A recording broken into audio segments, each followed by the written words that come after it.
وسهلا بالحضور الكريم بالنسخة الثالثة من مهرجان البحر الأحمر السينمائي الدولي. طبعا كلنا متفقين إنه جدة غير، وكل أفلام مهرجان البحر الأحمر السينمائي الدولي بجدة كمان غير، خصوصا لما يكون الفيلم ابن المملكة العربية السعودية مثل فيلم إلى ابني. الدورة الأولى من مهرجان البحر الأحمر قبل سنتين كان وجه خير وغير على النجم العربي التونسي ظافر العابدين، لأنه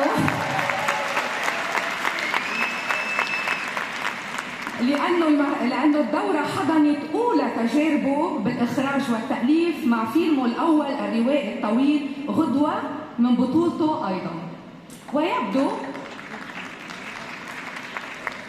ويبدو كمان إنه الدورة الثالثة بالمهرجان ثابتة إنها تكون وجه الخير على ظافر العابدين، لأنه هو معنا كمان على هالمرة كمخرج لثاني فيلم من أفلامه إلى ابني.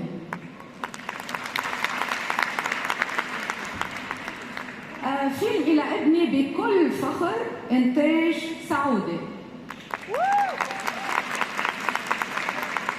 وبيضم بيئة من أهم ممثلي المملكة، بيئة بتزينها قامة كبيرة قدرا وقيمة، الفنان إبراهيم الحساري.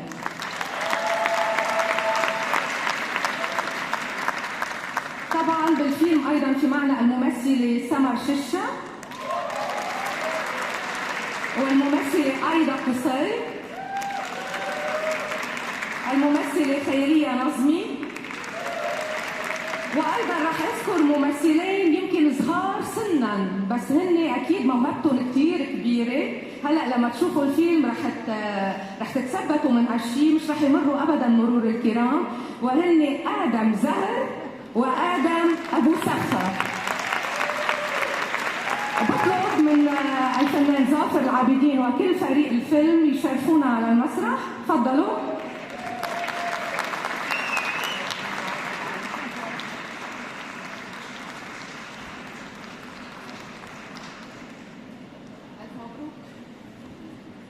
تفضلوا.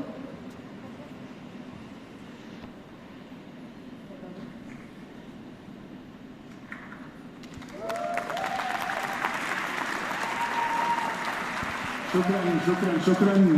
تحية للحضور الكريم، احنا سعيدين جدا بوجودكم وانكم معنا اليوم في العرض الاول العالمي لفيلم الى ابني. فخورين جدا بحضورنا في جدة الاول عرض فيلم سعودي في السعودية، يعني اظن انه احسن بداية، متشوقين جدا رد فعلكم. فيلم تخدم من القلب، فيلم سعودي، حكاية سعودية. وبصراحة الفكرة ابتدت عندي من 4 سنوات لما زرت منطقة أبها، وكنت بنقولوا وقعت في غرام المنطقة، منطقة جميلة جدا. ما كنتش نتوقع إنه بصراحة إنه تكون موجودة في يعني طبيعة مختلفة، تضاريس مختلفة. ما حبش نتكلم برشا لأنه مش تكون موجودة في الفيلم، لكن القصة إنسانية جدا، اجتماعية جدا. نحب نشكر الفريق اللي معايا، فريق مميز جدا، كنت محظوظ انهم موجودين في الفيلم لانه كل واحد فيهم قدم بصراحه اضافه كبيره جدا من كل دور اللي قدموا، فتحيه كبيره لهم جربي. نحب نحيي المنتج الصديق الاخ سمير عياد.